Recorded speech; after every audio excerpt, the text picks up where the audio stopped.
नमस्कार। साहित्य, संगीत और सिनेमा चैनल पर आप सभी का स्वागत है। मैं केशव राय, जो आपको हर एपिसोड में साहित्य, संगीत और सिनेमा की हस्तियों से रूबरू करवाता हूं। तो आज इसी प्रकार से हमारे बीच एक हास्य और व्यंग की बड़ी हस्ती हैं जिनको किंग कहा जाता है। हम पिछले 35 वर्षों से उन्हें सुन रहे हैं और अखबारों में उनके व्यंग लेख पढ़ रहे हैं, इसलिए हमारी नज़र में वो किंग है और मध्य प्रदेश में उनको किंग ही कहा जाता है, हास्य का। तो आइए हम उनसे रूबरू करवाते हैं। तो डॉक्टर साहब नमस्कार। हाँ नमस्कार। डॉक्टर पिकेंद्र अरोड़ा जी नमस्कार भाई। ये जो हास्य व्यंग है, ये विधा, जैसा कि अभी आपके वेबिनार में हमने सुना था कि जो साहित्य की अलग अलग विधाएं, कविता, कहानी, उपन्यास, आलोचना, समालोचना, यात्रा वृत्तांत, है ना, इस तरह से संस्मरण।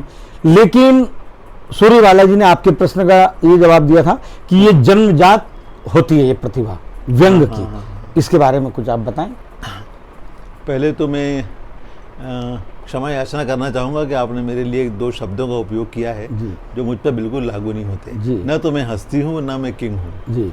किंग अलग हैं लोग जी। आपने मेरे लिए किंग शब्द का उपयोग किया जी। फिर आपने कहा मैं बहुत बड़ी हस्ती हूँ जी। मैं हस्ती नहीं हूँ, साधारण सा व्यंग का आप मुझे कार्यकर्ता कह सकते हैं, व्यंग का एक सिपाही कह सकते हैं जी। लेकिन किंग होना और हस्ती होना शायद मेरे सौभाग्य में नहीं है जी। जैसा आपने कहा व्यंग्यकार जन्मजात होता है, ये सूर्यवाला जी का कहना है कि व्यंग की जो प्रवृत्ति रहती है वो ईश्वर की देन रहती है। बाकी कविता है, कहानी है, उसे हम कहीं से भी कोई शास्त्र को पढ़कर या कविताओं को पढ़कर हम कविता लिखना सीख सकते हैं। लेकिन व्यंग शैली के बारे में ऐसा नहीं है।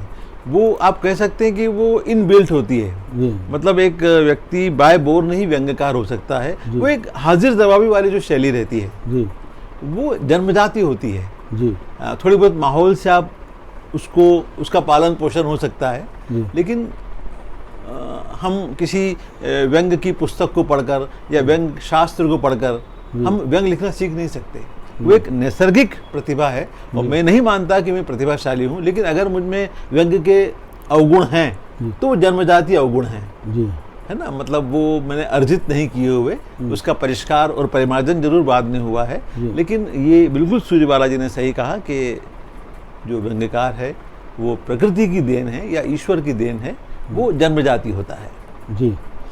नहीं, आपने कहा कि क्योंकि जब आपके हम लेख पढ़ते हैं अखबार में तो हम पहला पैराग्राफ ही पढ़ते हैं, हमें हंसी आने लगती है। नहीं, और हंसी आना तो हमारी नज़र में आपको क्या उपमा दी जाए, किस बात हम किंग कह रहे हैं, आपको हस्ती कह रहे हैं? व्यंग्यकार आप कह सकते हैं, हस्ती होना एक बहुत बड़ी अलग बात होती है। मैं आपको हस्तियों के नाम गिनाता हूँ। तो सम्राट कहें आपको? सम्राट भी आप नहीं कह सकते जी। आप सम्राट कहेंगे तो मुख्यमंत्री और प्रधानमंत्री को पता नहीं कैसा लगेगा जी। तो देखिए, हस्ती होने के लिए आपको शरद जोशी, हरिशंकर परसाई, रविन्द्रनाथ त्यागी, श्रीलाल शुक्ल, ज्ञान चतुर्वेदी या प्रेम जन्मजय होना आवश्यक है जी।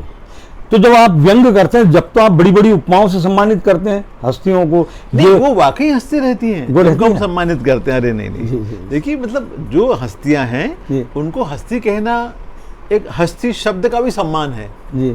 जैसे किंग आपने उपयोग किया तो किंग मुझ पे लागू होता ही नहीं है जी। अरे मैं कहा, मैं तो व्यंग की प्रजा में शामिल हूँ।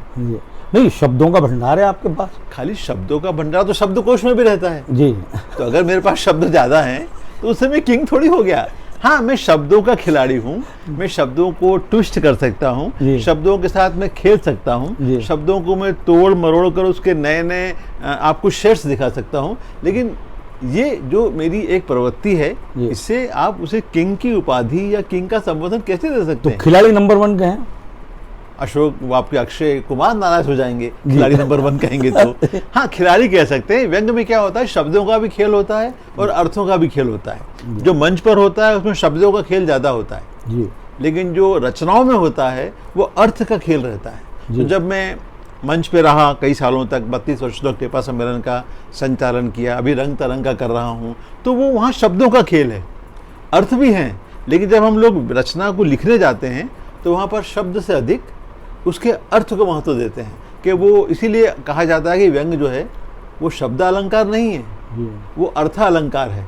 जी सर, जैसे कहानी, उपन्यास, कविता, जो हमारे पुराने प्रतिष्ठित साहित्यकार हैं उन्होंने लिखा है, तो वही जो समाज में, देश में, परिवार में जो बदलाव होता है उसी को लेकर लिखते हैं।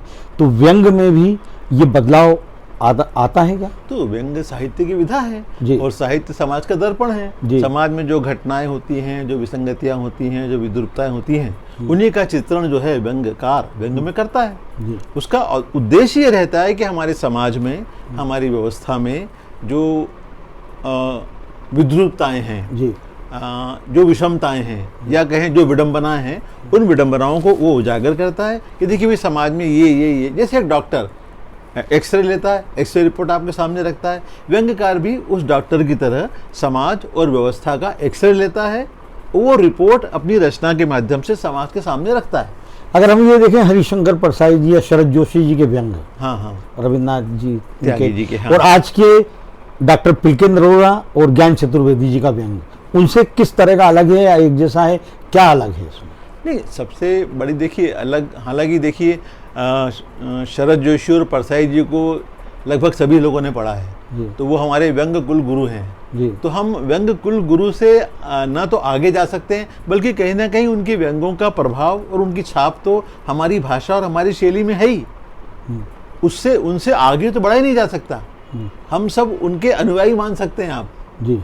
हो सकता है कि ज्ञान जी ने एक नई भाषा और एक नई शैली, एक नए शिल्प को जन्म दिया हो, लेकिन मुझे तो कम से कम ऐसा लगता है कि जब भी मैं लिखने बैठता हूँ तो मुझे लगता है कि कहीं ना कहीं शरद जी मेरे आसपास हैं जी। हो सकता है भाई शरद जी की जन्मभूमि है उज्जैन, जहाँ पर मैं रहता हूँ, जहाँ पर मेरा भी जन्म हुआ, तो मुझे ऐसा लगता है कि मुझ पर शरद जोशी जी का अधिक प्रभाव पड़ा है। मैंने उनको पढ़ा भी बहुत है, शरद जी को, और मुझे ऐसा लगता है कि मेरी रचनाओं में शरद जी की भाषा, उनकी शैली और उनका शिल्प, मैं उनसे अधिक प्रभावित हूँ, और अचानक अनायास ही वो शब्द और वो भाषा और वो शैली आ जाती है उसमें जी। मंचों पर एक व्यंग्यकार अपनी प्रस्तुति से, जैसे संपत सरल, बहुत बड़ा नाम विदेश में, और मंच पर इस समय नंबर 1 है वो। इसी प्रकार से उनके पाठक कम होंगे, लेकिन प्रस्तुतिकरण में श्रोता बहुत हैं उनके। तो एक व्यंग्यकार लेखक के रूप में ज़्यादा लोकप्रियता या वो पसंद होना, प्रतिष्ठित होना चाहता है, या मंच पर? ये दो अलग अलग तरह की बातें हो गई जी। देखिए, परसाई जी और त्यागी जी और ज्ञान जी ये कभी मंचों के व्यंग्यकार नहीं रहे, लेकिन फिर भी प्रतिष्ठित हैं। तो क्या प्रस्तुतिकरण में अंतर है, हाव भाव, बॉडी लैंग्वेज? नहीं, मतलब वो एक अलग शैली हो गई मंच पर कार्यक्रम प्रस्तुत करने की, तो वो उसे आप कालजयी नहीं कह सकते। जैसे के.पी. सक्सेना जी भी मंच पर कार्यक्रम दिया करते थे, लेकिन आज चूंकि उनके संग्रह नहीं है, इसलिए उनका मूल्यांकन नहीं हुआ। बहुत मतलब एक ये दुर्भाग्यपूर्ण बात है कि एक इतने अच्छे व्यंग्यकार का उन्होंने मतलब मंचों को भी समय दिया, लिखा भी, लेकिन मंचों पर अधिक समय देने के कारण मंच पर लोकप्रिय हुए। लेकिन आज जब व्यंग साहित्य की बात आती है तो के.पी. सक्सेना जी का उस लिस्ट में नाम ही नहीं रहता कई बार, क्योंकि उनके संग्रह नहीं है। तो जिसको अपन कहते हैं कालजयी, जो आज परसाई जी का नाम आपने लिया, शरद जी का लिया, त्यागी जी का लिया, और सब लेते हैं, श्रीलाल शुक्ल जी का, राग दरबारी का नाम लेते हैं, इन्होंने लिखा है। जो लिखा रहता है वो तो कई कई सालों तक उपयोगी रहता है, लेकिन आपने जो मंच से बोला है ये तो उन श्रोताओं तक सीमित है जिन्होंने उस कार्यक्रम को सुना है, और वो भी आधे घंटे बाद सारी बातें भूल जाते हैं। आप उसको यूट्यूब पर डालें या आप किसी और ढंग से उसका वीडियो रिकॉर्डिंग कराएं, लेकिन वो अधिक लंबे समय तक वो जीवित नहीं रहता, ना उसको साहित्य भी नहीं माना जाता। वो तो एक परफॉर्मिंग आर्ट है। वो मंचों पर व्यंग्य पाठ करना एक परफॉर्मिंग आर्ट है।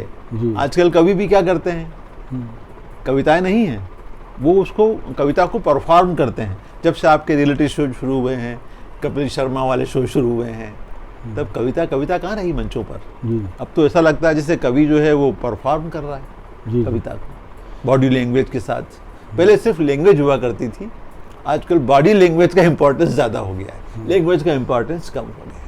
व्यंग्यकार जैसे शरद जोशी जी या हरिशंकर परसाई जी कई लिखे हुए नाटक बहुत ही लोकप्रिय हैं। नाटक शरद जी के हैं, परसाई जी के नाटक नहीं। हाँ है नाटक कुछ चांद पर वो माता दीन चांद वो पर, उनके नहीं नाटक, वो उनका जो है 5 कन्याओं वाला नाटक बना है, लेकिन वो नाट्य रूपांतरण है उनका, लिखे नहीं है। अच्छा, उनके लिखे नहीं। हाँ, लिखे नहीं है। चांद पर पुलिस का कुछ ऐसा है, कुछ अच्छा बहुत हिट नाटक है वो। माता दीन चांद पर। हाँ, तो वो उनका लिखा हुआ नहीं लिखा हुआ है, व्यंग है वो। हाँ, व्यंग वही तो नाटक उसका नाट्य रूपांतरण लोगों ने किया है जी। लेकिन उन्होंने ये कहेगा, जैसे एक था गधा उर्फ अल्दाद खां जी, ये शरद जोशी जी का नाटक लिखा है उन्होंने नाटक के रूप में जी। बाकी हम तो किसी भी कविता का, किसी भी कहानी का, किसी भी व्यंग का हम नाट्य रूपांतरण करके उसको मंच पर उसका रंग कर्म हो सकता है जी। लेकिन नाटक घोषित करके नाटक नहीं लिखे गए। तो शरद जी के नाटक हैं जी। तो ये व्यंग्यकार फिल्मों में जब अपना जाते हैं, प्रयास करते हैं, या मान लीजिए कुछ इनकी कहानी हो, इनके व्यंग्य पर फिल्में बनती हैं, तो वो उतना सार्थक या उतना सफल हो पाता है उनका लेखन?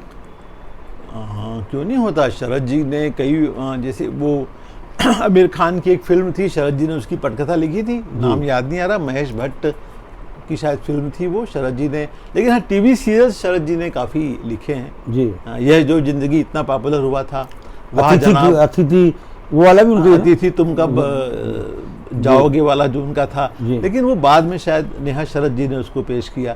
लेकिन वहाँ जनाब एक सीरियल था जी। ये जो जिंदगी वाला इतना अच्छा कॉमेडी सीरियल था, वैसा शुद्ध और सात्विक हास्य का सीरियल तो बन ही नहीं रहा जितनी शुद्ध हास्य की रचना या सृष्टि यह जो जिंदगी वाले सीरियल में, जब दूरदर्शन था सिर्फ, उसके बाद तो चैनलों की बाढ़ आ गई, ये सिर्फ दूरदर्शन था, तब शरद जी ने जो यह जो जिंदगी, वाह जनाब, जो उनके सीरियल्स थे, ये काफ़ी लोकप्रिय थे, अभी भी लोगों को याद है। और अगर अपन फिल्मों की बात करें तो कौन सी फिल्में याद आती हैं, कौन से किरदार आपको याद आते हैं, कौन से संवाद याद आते हैं जो व्यंग के हैं और हास्य पे, जो आज भी? नहीं, देखिए फिल्मों में मैंने बताया ना, व्यंग फिल्मों में मुझे लगता है जितने भी फिल्में हैं उसमें आप सैकड़ों हजारों की संख्या में व्यंग के तत्व ढूंढ सकते हैं। व्यंग तो किसी भी फिल्म में हो सकता है, किसी भी फिल्म में किसी भी घटना के आधार पर हम व्यंग को स्थापित कर सकते हैं कि देखिए यहाँ पर ये व्यंग है। जैसे सत्यकाम एक फिल्म थी धर्मेंद्र की, आपको याद होगा, एक ईमानदार इंजीनियर जो रिश्वत नहीं लेता, क्या स्थिति हो जाती है, तो ये समाज पर व्यंग है। या पाथेर पांचाली आप कहें, कैसा गरीबी का चित्रण है। या वो एक फिल्म स्मिता पाटिल की थी, जितनी भी समानांतर फिल्में बनी हैं, ये सारी समाज की कुरूपता को, समाज की विसंगति को, समाज की विद्रूपताओं को उजागर तो करती है। वो कहानी फिल्म जो अभी बनी है उनकी, कौन है हीरोइन वो, हाँ विद्या बालन, वो समाज पर व्यंग तो है कि एक फिल्मी हीरोइन है, वो स्थापित होना चाहती है, लेकिन फिल्म की दुनिया की स्थिति ऐसी है कि वो उसको विस्थापित करके छोड़ती है और अंत में उसको आत्महत्या करनी पड़ती है। तो ये व्यंग है समाज पर। तो समाज की जो दुर्गति है, चाहे वो बॉलीवुड की दुर्गति विसंगति हो, बॉलीवुड समाज का अंग है जी। तो समाज का एक अंग है बॉलीवुड, तो बॉलीवुड में जो विसंगति है उसकी विसंगति को उजागर करने वाली कोई फिल्म है तो वो अपने आप में बॉलीवुड पर व्यंग है जी। और मुझे तो कई बार याद आता है मनोज कुमार की फिल्में कितना अच्छा व्यंग का चित्र पेश करते हैं। कई बार वो आपने देखा होगा कि एक तरफ तो पता लग रहा है कि एक किसान जो है खेत में हल चला रहा है और दूसरी तरफ एक आदमी बार में शराब पी रहा है, एक भाई जश्न मना रहा है। तो शायद उपकार फिल्म में ऐसा था कि मनोज कुमार खुद तो खेत में हल चला रहे हैं, मेरे देश की धरती सोना उगले, और वहाँ जो उनके ब्रदर हैं वो किसी बार में शराब पी रहे हैं और कैबरे डांस देख रहे हैं। तो ये व्यंग्य तो है। अब जैसे अपन साहित्य की और विधाओं को देखें, अगर वहाँ पर कुछ कटाक्ष होता है तो निश्चित रूप से लोग बुरा भी मान सकते हैं। लेकिन व्यंग में मैंने देखा है मंचों पर या लेखन में, जब व्यंग्यकार किसी पर व्यंग करता है तो उसको हंसी आती है, या जो उसके फॉलोअर्स हैं, अनुयायी हैं, उनको भी हंसी आती है जब व्यंग्यकार व्यंग करता है उन पर। तो इस बात की छूट व्यंग्यकार को बहुत रहती है। तो ये व्यंग्यकार निष्पक्ष होते हैं जब भी किसी पर व्यंग करते हैं, कि कहीं ना कहीं उसमें भी ग्रुपबाजी होती है कि इस पर व्यंग नहीं करना। अरे नहीं, ऐसा नहीं है। व्यंग्यकार, व्यंग जो है ना, उसको बिना मूठ का चाकू कहा जाता है। व्यंग लिखना तलवार की धार पर चलने जैसा काम है। व्यंग को दुधारी तलवार कहा जाता है। ये व्यंग की चुनौतियां हैं, व्यंग के खतरे हैं। जरा यदि आप किसी पर व्यंग कर रहे हैं तो आपको उसका परिणाम भुगतने के लिए तैयार रहना पड़ेगा। परसाई जी ने एक संस्था के खिलाफ व्यंग लिखा, उस संस्था के लोगों ने जाकर उनकी घर पर जाकर पिटाई कर दी। शरद जी ने एक अधिकारी के विरुद्ध व्यंग लिखा, शरद जी को इंदौर छोड़कर, भोपाल छोड़कर बम्बई जाना पड़ा। हरि जोशी जी ने व्यवस्था के खिलाफ व्यंग लिखा, उनके इतने ट्रांसफ़र हुए, वो इंजीनियरिंग कॉलेज के बहुत बड़े प्रोफेसर हैं, उनके इतने ट्रांसफ़र किए गए, आप कल्पना नहीं कर सकते। तो व्यंग्यकार भी खतरों के खिलाड़ी रहते हैं, आप मतलब खतरों का खिलाड़ी है, वो खतरों से खेलते हैं। अभी सुना है संपत सरल जी को भी कार्यक्रमों में कुछ आलोचना या कुछ इसी प्रताड़ना झेलना पड़ती है। आप अगर देखिए, ये सत्य काम वाली बात आ गई जी, वो कहते हैं ना सत्य काम, लेकिन ये कहना कि सत्य परेशान हो सकता है, पराजित नहीं हो सकता, ये खाली किताबों में अच्छा लगता है। अब सत्य परेशान भी होता है और सत्य पराजित भी होता है जी, ये मान के चलिए आप, सत्य को पराजित होना ही पड़ता है। इतनी सारी शक्तियां हैं जो सत्य को, जिसे हम कहते हैं कटु सत्य को या क्रूर सत्य को सुनने के लिए तैयार ही नहीं है। सहनशीलता नहीं है लोगों में सच का सामना करने की। अगर संपत सरल इतने साहस के साथ, इतनी निर्भीकता के साथ आज की राजनीति के सत्य को मंच पर सबके सामने उजागर करते हैं तो उनका तो अभिनंदन करना चाहिए, उन्हें नमन करना चाहिए, क्योंकि ऐसा साहस और कहाँ है, किस व्यंग्यकार में है और किस कवि में है। यहाँ पर मैं आपको एक उदाहरण दे रहा हूँ कबीर दास जी का, जिन्हें प्रथम व्यंग्यकार माना जाता है। जब उन्होंने समाज और व्यवस्था के खिलाफ व्यंग लिखा तो लोधी वंश के राजाओं ने उनको जंजीरों से बांधकर हाथी के सामने फेंक दिया। उसके बाद जब वो हाथी से ही बच गए वो, उसके बाद उनको जंजीरों से बांधकर गंगा नदी में छोड़ दिया गया। भगवान की दया से वो उस समय भी बच गए। तब उन्होंने अपने साथ हुए इस अन्याय को भी अपने साहित्य में लिखा है व्यंग्यकार कि हमारे साथ कोई किसी राजनीतिक पार्टी के कार्यकर्ता ने या नेता ने अन्याय किया हो तो आज किसी व्यंग्यकार में ये साहस नहीं है कि वो उस अन्याय को अपने किसी रचना में लिख सके। अगर वो लिखेगा तो कोई समाचार पत्र उसे प्रकाशित नहीं करेगा, न कोई प्रकाशक उसको संग्रह में प्रकाशित करेगा। व्यंग्यकार व्यंग तो करता है, लोगों का मनोरंजन भी कह सकते हैं, हास्य भी कहते हैं। नहीं देखिए, मनोरंजन नहीं कह सकते आप। लोग हंसते हैं तो नहीं मनोरंजन, व्यंग देखो, व्यंग में क्या होता है, हास्य मिलाना जरूरी होता है। जैसे कैप्सूल में जो दवाई रहती है अंदर काफी कड़वी रहती है, तो उसको कैप्सूल में उसको एक जो प्लास्टिक का बना हुआ रहता है ताकि एकदम आपको कड़वी ना लगे, तो वो हास्य ऊपर रहता है, सिर्फ ऊपर सतह पर, लेकिन अंदर तो गंभीर व्यंग रहता है। तो व्यंग को ये कहना कि व्यंग पढ़कर मजा आ गया या आनंद आ गया, अरे क्या मजेदार व्यंग, मजेदार नहीं होता व्यंग जी। व्यंग चुटकुला नहीं है, वो चोट कला है। तो हास्य और व्यंग में क्या अंतर? भाई हास्य गुदगुदी पैदा करता है। वो कौन करता है? वो कौन? जितने हास्य कवि हैं, जितने आपके कॉमेडियन हैं फिल्मों में, जो विदूषक की भूमिका करते थे नाटकों में, वो हास्य पैदा करते हैं। कहीं ना कहीं उन विदूषकों की भाषा में व्यंग होता था, लेकिन उनका विदूषकों का जो मूल उद्देश्य यही था, ये तो भाई संस्कृत के नाटकों से चला आ रहा है। संस्कृत भरत मुनि ने नाट्य शास्त्र लिखा, उसमें विदूषक की भूमिका है कि एक पात्र विदूषक होना चाहिए जो दर्शकों का मनोरंजन करे, लेकिन बाकी पात्र हैं जो संदेश देते हैं, लेकिन मनोरंजन करने के लिए विदूषक की भूमिका है जी। व्यंग्यकार विदूषक नहीं होता जी। एक हास्य कवि विदूषक हो सकता है जी, लेकिन एक व्यंग्य कवि वो विदूषक नहीं है। व्यंग्यकार को ये जो प्रतिष्ठित सम्मान है साहित्य जगत के, इसकी पाने की इच्छा होती है क्योंकि वो तो व्यंग्यकार है, सब पर व्यंग्य करता है। तो अगर व्यंग्य करते हैं तो वहां पर तो आपको बिल्कुल पक्षपात वाली बात भी आती, निष्पक्षता तो आएगी ना, क्यों नहीं आएगी? तो भाई देखिए, मैंने इच्छा तो सबकी होती है पुरस्कार प्राप्त करने की। लोग उस पुरस्कार की रीति के बारे, नीति के बारे, योजना के बारे विरोध भी करते हैं, लेकिन जब पुरस्कारों की रेवड़ियां बढ़ती हैं तो सबसे आगे वही खड़े रहते हैं। पुरस्कार मिलने की लालसा किसको नहीं रहती? अपने बायोडाटा को सजाने की लालसा किसकी नहीं रहती? अपने ड्राइंग रूम में अपने अभिनंदन पत्र और ट्रॉफी को सजाने की इच्छा किसकी नहीं रहती? सबकी रहती है। तो उन पर व्यंग करते समय लेखक ही सोचता है व्यंग्यकार कि अगर इस पर व्यंग करूंगा तो मेरे ये सम्मान से वंचित रहूंगा आगे। ये तो सोचते हैं भाई, सोचते हैं, हाँ, बिल्कुल सोचते होंगे कि अगर उन्होंने ऐसा कोई व्यंग लिखा जो व्यवस्था के विरुद्ध है, तो व्यवस्था से जुड़े हुए लोग अगर नाराज हो जाते हैं तो उसको सम्मान कैसे होगा? जैसे मान लीजिए उदाहरण के लिए उज्जैन के हम टेपा सम्मेलन की बात करते हैं। टेपा सम्मेलन में अगर आपको टेपा सम्मान मिलना है, अब आप आर्टिकल लिखा आपने, टेपा सम्मेलन में बड़ी अश्लीलता होती है, बड़ा फूहड़ होता है, अब आप उम्मीद करें कि भाई टेपा सम्मेलन में मुझे आमंत्रित किया जाए, मुझे सम्मानित किया जाए, कैसे संभव है? यानी आप मुझे जैसे मैंने आपको आमंत्रित किया, अब आप मेरे विरुद्ध पूरे शहर में विश्वमन करते हैं, तो मैं आपको अपने घर पर कैसे आमंत्रित करूंगा भाई? तो मुझे कंप्रोमाइज तो करना है ना। अगर मुझे टेपा सम्मेलन में सम्मानित होना है तो मुझे टेपा सम्मेलन की और उनके आयोजकों की प्रशंसा करनी पड़ेगी। ऐसा कैसे हो सकता है, आप बताइए, कैसे संभव है? आप बताएं, रीति काल में जितने भी कवि थे राग दरबारी गाया करते थे, वो जो उनके राजा हुआ करते थे, उनकी प्रशस्ति पत्र लिखा करते थे, तब उनको अष्टपदी मिलती थी एक प्रशस्ति लिखने की। तो रीति काल में कितने कवि हैं, उनका काम ही ये था कि जो उनके राजा हैं उन राजाओं की प्रशंसा के वो गीत गाया करते थे, चाहे वो चंदर बरदाई पृथ्वीराज रासो, वो तो जो लिखा पृथ्वीराज जी की महिमा में, ये वीर गाथा काल वहीं से चला आ रहा था। तो रीति काल में तो ये प्रवृत्ति और बढ़ गई। आपने टेपा सम्मेलन की याद दिलाई, हमने भी बहुत आपको संचालन करते उसमें देखा है।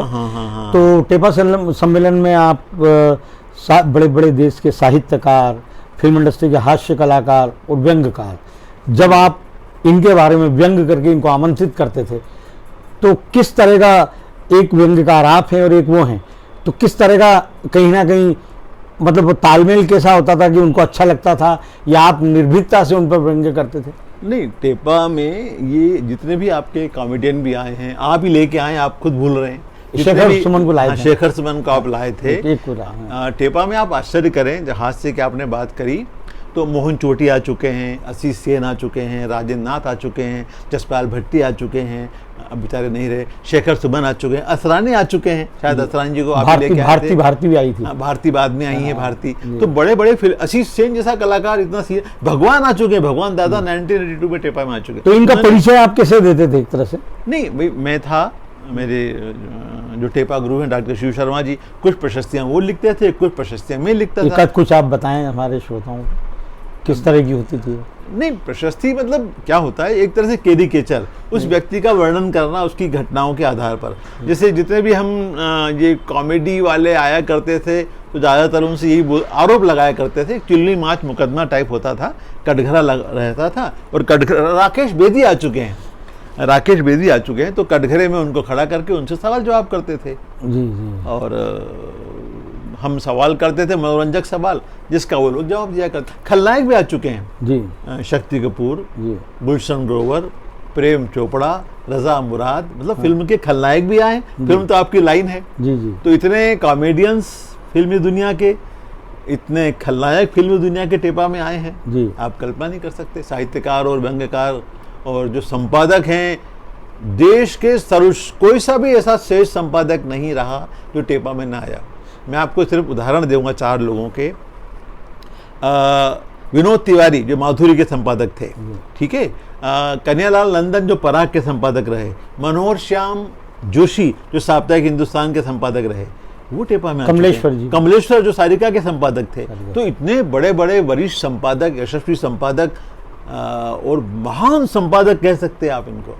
आपकी व्यंग्य यात्रा भी निकलती है, एक पुस्तिका या व्यंग्य यात्रा एक पत्रिका है व्यंग्य की, जिसका संपादन प्रेम जन्मजय करते हैं जी। वो दिल्ली से प्रकाशित होती है और उसमें वो एक तरह से वो व्यंग्य का एक, आप मान के चले व्यंग्य की पाठ्य पुस्तक है एक। मध्य प्रदेश की जो निकलती है आपकी, वो क्या है? नहीं, मध्य प्रदेश की नहीं हम। अच्छा, आप को शायद वो व्यंग्य प्रदेश, एक हमने व्यंग्य संग्रह निकाला था। हाँ। जिसमें मध्य प्रदेश के व्यंग्यकारों की रचनाओं को शामिल किया था। वो व्यंग्य प्रदेश, उसकी काफी चर्चा होती है। हाँ, वो एक मतलब मध्य प्रदेश के व्यंग्यकारों का एक संग्रह था वो।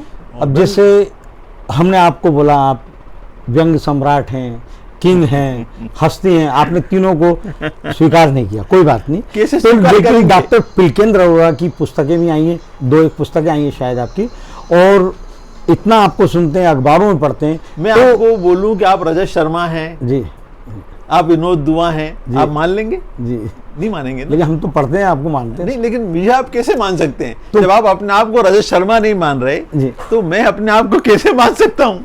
आप तो बताएं। आप 35-40 वर्षों से संचालन कर रहे हैं, एक बात। हाँ, दूसरी बात, आपकी पुस्तकें आई। तीसरी बात, आप हर सप्ताह आपका अखबारों में पढ़ते हैं आपको। तो पिलकेंद्र अरोड़ा किस रूप में जाने जाते हैं देश और दुनिया में, साहित्य जगत में? ये तो आप बोलेंगे कि आम जनता मुझे नहीं जानती पूरी दुनिया की। अब आपने दुनिया बोल दिया हाँ। तो ये बात सही कि आजकल दुनिया मुट्ठी में हो गई है, कर लो दुनिया मोबाइल के कारण। लेकिन दुनिया में जानने की बात अलग है। मुझे बड़ा बुरा लगता है जब कोई किसी को अंतर्राष्ट्रीय कहकर पुकारता है, क्योंकि अब तो अंतर्राष्ट्रीय कहेगा तो लोग उसको इन्वाइट ही नहीं करेंगे कार्यक्रम में कि भाई इटली से आया है, कि अमेरिका से आया है, कि रूस से आया है, कि इंग्लैंड से आया है। अब आज की तारीख में कोई भी अंतर्राष्ट्रीय है तो वह अयोग्य है किसी भी कार्यक्रम के लिए। आज की तारीख में कोई भी राष्ट्रीय वो भी अयोग्य है। आज की तारीख में जो स्थानीय है सिर्फ वो योग्य है। आइए भाई कविता सुनाइए, व्यंग सुनाइए। आप आज किसी बंबई के किसी व्यंग्यकार को आमंत्रित करेंगे? नहीं करेंगे आप। कोरोना लेके आएगा आपके लिए, बल्कि वो आपकी सरकार ही नहीं आने देगी उसको। तो आज अंतर्राष्ट्रीय होना अयोग्यता हो गई है। अच्छा, महिलाएं कुछ व्यंग करती हैं कि नहीं? महिलाओं के बारे में कुछ? बहुत महिला व्यंग्यकार हैं भाई। सूरी बालाजी का तो आपके सामने मैंने इंटरव्यू लिया, आपने देखा। इसके अलावा युवाओं में कोई नाम? नहीं, महिलाएं देखिए कई अर्चना चतुर्वेदी हैं जी, है ना, आपके मीनाक्षी तेलंग करके हैं, समीक्षा तेलंग हैं, बहुत अच्छी व्यंग्यकार हैं। अनीता यादव हैं, बहुत अच्छी व्यंग्यकार हैं। एक मध्य प्रदेश की साधना बलवटे, एक है स्नेहलता पाठक जिन्हें अट्टहास सम्मान मिला है, जिसका जिक्र सूरी बालाजी ने भी उस कार्यक्रम में किया था। तो महिलाएं व्यंग लिख रही हैं, ऐसा नहीं है। हालांकि व्यंग विधा महिलाओं के स्वभाव से मेल नहीं खाती, क्योंकि व्यंग का संबंध होता आक्रोश से, क्रोध से, विद्रोह से। क्योंकि महिलाएं तो दया, प्रेम, श्रद्धा, करुणा, वात्सल्य इनकी मूर्ति मानी जाती हैं। लेकिन फिर भी अगर कुछ महिलाएं लिख रही हैं, जैसा उस दिन उन्होंने जवाब दिया था, महिलाएं शतरानियों की तरह व्यंग लिख रही हैं, तो बहुत अच्छी लिख रही हैं, आगे आ रही हैं महिलाएं और अच्छे ढंग से लिख रही हैं, प्रकाशित भी हो रही हैं। उनके कई संग्रह प्रकाशित हो चुके हैं महिला व्यंग्यकारों के। हालांकि अब ये विभाजन गलत है, पुरुष व्यंग्यकार, महिला व्यंग्यकार, वो भी व्यंग्यकार हैं। यदि हम उनको महिला व्यंग्यकार बोलते हैं तो ये गलत है। प्रस्तुतिकरण में सुनने में थोड़ा या पढ़ने में कुछ ना कहीं अंतर तो आता होगा। नहीं, व्यंग पाठ कहाँ करती है महिलाएं? व्यंग नहीं करती। मैं व्यंग पाठ कोई महिला स्टेज पे नहीं करती। अभी इंदौर की अभी वो है, काफी नाम है उनका भी, क्या नाम है, नई कवित्री हैं वो व्यंग। नहीं, कवित्री होना एक अलग बात है, वो तो मंच की कवित्री हुई ना। लेकिन व्यंग्यकार होना एक अलग बात है। मैंने कहा ना, व्यंग्यकार का संबंध रचनाओं से है, साहित्य से है। लेकिन कवियों का संबंध, कवि भी दो तरह के हैं, एक मंच कवि और एक साहित्य के कवि। जहाँ कलाकार, व्यंग्यकार, ये सब कार लग जाते हैं, वो फिर अपने आप में अद्भुत ही हो जाता है। वो तो है व्यंग्यकार, मतलब व्यंग्य की जो रचना करते हैं वो, उसका संबंध रचनाओं से है, वो सृजन है एक तरह से। लेकिन मंचों पर जो होता है ना, वो सृजन कम होता है, विसर्जन ज्यादा होता है।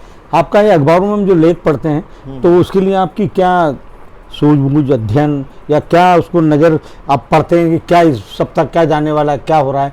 ताज़ा घटनाक्रम पर ही होता है वो आपका? नहीं, ये बात सही है कि लोग कहते हैं कि व्यंग वही अधिक पढ़ा जाता है जो समसामयिक विषयों पर लिखा जाए। और पत्र पत्रिकाओं की डिमांड भी यही रहती है, भाई आज की तारीख में कोई अगर व्यंग लिखेगा तो कोरोना पर लिखेगा, या चीन की समस्या पर लिखेगा, या राजस्थान में जो उठा पटक चल रही है उस पर लिखेगा। अगर आज की तारीख में कोई व्यंग ऐसा लिखा है जो आज से 20 साल पुरानी घटना पर है, तो उसे पढ़ने वाले पाठक ही उसकी तरफ रुचि नहीं लेंगे उसमें। तो इसलिए समसामयिक विषयों पर लिखा जाता है। हालांकि समसामयिक विषयों पर या स्तंभों में लिखने पर उस लेखक का नुकसान होता है, क्योंकि वो जो समाचार पत्र में या किसी पत्रिका में व्यंग प्रकाशित होता है, वो खाली उस समय विशेष तक का रहता है। आज से 5 साल बाद आप कोरोना पर कोई व्यंग नहीं पढ़ेंगे। आज से 2 साल बाद आप राजस्थान में पायलट वर्सेस गहलोत क्या हुआ, इसको पढ़ने की आपकी इच्छा नहीं होगी। हाँ, लेकिन आज वो विषय एकदम ज्वलंत है, तो आज आपकी इच्छा होगी भाई राजस्थान में क्या उठा पटक हुई, हम देखें। तो ये सामयिक विषयों का, इसमें 2 तरह का माना जाता है। एक सामयिक व्यंग लेखन जिसका संबंध एक समय विशेष से रहता है, और दूसरा शाश्वत व्यंग लेखन, मतलब वो व्यंग रचनाएं जो जिसकी सुगंध सालों साल तक कायम रहती है। आज शरद जी के कई व्यंग ऐसे हैं उनके संग्रह में, परथाई जी के ऐसे हैं जो आप कभी भी पढ़ें, आज उनको 40-40, 50-50 साल हो गए लिखे हुए, वो आपको एकदम फ्रेश करते हैं। लेकिन अब शरद जी ने जो प्रतिदिन कालम लिखा था नवभारत टाइम्स में, आप प्रतिदिन कालम का जो व्यंग अगर आप पढ़ेंगे तो आपको लगेगा अरे इस घटना का संबंध तो आज से 50 वर्ष पूर्व एक दिन हुई घटना से है। तो नई पीढ़ी को तो पता ही नहीं चलेगा कि ये कौन सी घटना है भाई। और उसके बाद तो देश ने इतना विकास कर लिया है, राजनीति में इतना परिवर्तन आ गया है, समाज में इतना परिवर्तन आ गया है, तकनीक में इतना परिवर्तन आ गया है। तो समसामयिक विषयों पर लिखा हुआ व्यंग एक समय विशेष तक ही प्रासंगिक रहता है, जबकि शाश्वत विषय पर लिखा गया व्यंग हमेशा हमेशा के लिए शाश्वत रहता है और वो जीवित रहता है और प्रासंगिक रहता है। शरद जी की एक बात याद आ रही कि नई दुनिया में साथ राहुल बारपुते थे या राजेंद्र माथुर जी थे। राजेंद्र माथुर जब जी। वो अपनी बात कहने गए कि नई दुनिया में मुझे लिखना है कॉलम, तो उन्होंने कहा कि भाई वो वहाँ पर विज्ञापन नहीं डालेंगे हम। राहुल बारपुते जी थे। विज्ञापन नहीं डालेंगे, तो उन्होंने कहा कि भाई आपके संपादकीय पेज पर डालिए विज्ञापन। ये क्या उनका थी वो साहस- घटना? व्यंग था। ये उनका साहस था, ये उनकी निर्भीकता थी। क्या था? उन्होंने साहस कि उनने संपादक से कह दिया कि आप अपने जहाँ संपादकीय लिखते हैं जिस पृष्ठ पर, वहाँ पे विज्ञापन प्रकाशित कर लीजिए, क्यों छापते हैं आप। और उसके बाद उनका क्यों कॉलम लिखते शुरू हैं? हुआ। उसके बाद उनका कॉलम शुरू हुआ और कई वर्षों तक चला वो। मतलब ये और प्रतिभा की शरद- कद्र हुई। और शरद जोशी के नाम से। और उसके बाद राजेंद्र माथुर जी के साथ उनके संबंध इतने मधुर और इतने प्रगाढ़ हुए, इस कारण नहीं कि संबंध प्रगाढ़ हुए, बल्कि उनकी रचनाओं से उनके व्यंगों का इतना प्रभाव पड़ा कि जब राजेंद्र माथुर नवभारत टाइम्स के संपादक बने तो 6 साल तक शरद जी का वो कॉलम प्रतिदिन चलता रहा, जिसके कारण शरद जी को अपार लोकप्रियता प्राप्त हुई। हरिशंकर परसाई जी के बारे में मैंने पढ़ा था सर कि जबलपुर में कुछ स्टूडेंट पढ़ाई कर रहे थे, वो बाद में साहित्यकार बड़े बने, और वो हॉस्टल में कुछ 4 लड़के रहते थे, और जब सो रहे थे, जब सोते थे तो मालूम पड़ा कि इस दिशा में परसाई जी रहते हैं, उस दिशा में पैर नहीं करते थे। तो भाई वो कितना सम्मान, मतलब सम्मान हुआ करता था। देखिए, पहली बात तो ये कि वो इतने लोकप्रिय थे और इतने सरल भाषा में लिखते थे कि आम आदमी भी उनके व्यंगों को पढ़कर उत्साहित और प्रसन्न और आनंदित हुआ करता था। एक रिक्शा चालक, एक पान की गुमटी वाला, एक चाय वाला, एक होटल वाला भी उनके व्यंगों को पढ़कर समझ जाया करता था, क्योंकि उसमें उनकी समस्याओं को उजागर करते थे। तो इससे कुछ समाज में कुछ उसमें ग्रहण किया जाता है, सुधार होता है व्यंग के आने से। अब यही तो सबसे बड़ी समस्या है। देखिए, व्यंग को सामाजिक नियंत्रण का साधन मानते हैं, सोशल कंट्रोल। विसंगतियों को उजागर करें, विषमताओं को उजागर करें ताकि समाज नियंत्रित होता है। लेकिन ऐसा बहुत कम होता है, बहुत कम होता है। ये ईमानदारी से लोग स्वीकार पढ़ते हैं, सुनते हैं और भूल जाते हैं। भूल जाए। पहली बात तो पाठक ही कम है। अब जिनके लिए आपने व्यंग लिखा है, मान लीजिए किसी नेता के बारे में लिखा है, तो उस नेता ने पढ़ा ही नहीं, तो सुधार की संभावना ही नहीं है। अब बताइए कितने महामंडलेश्वर हैं जो प्रवचन करते हैं, आस्था चैनल है, संस्कार चैनल है, 24 घंटे उसमें प्रवचन आते हैं। बाद में पता लगता है कि जो प्रवचन वाला है वो बाबा, वो किसी गुफा में पड़ा है, दूसरा प्रवचन वाला किसी जेल में है, तीसरा वाला किसी जेल जाने की तैयारी कर रहा है।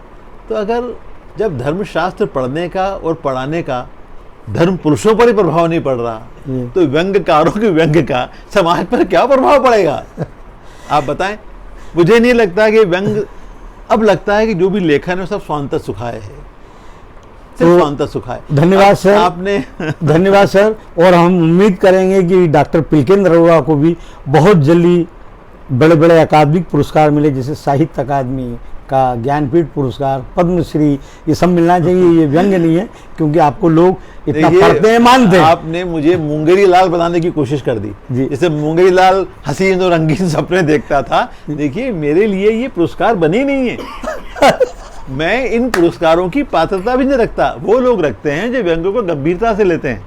जैसे जिनके आप बताया आपने, अभी इस समय अगर सम्मान या पुरस्कार या अकादमी में कोई पद अगर किसी को मिलने वाली स्थिति होंगी, तो वो ज्ञान चतुर्वेदी और प्रेम जन्मेजय जैसे व्यंग्यकारों की होगी। बाकी इसके अलावा भारत में और कोई व्यंग्यकार ऐसा नहीं है जो उसके बारे सपना भी देखे।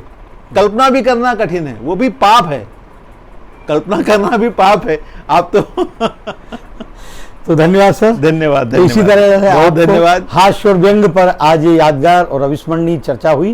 तो नमस्कार, धन्यवाद।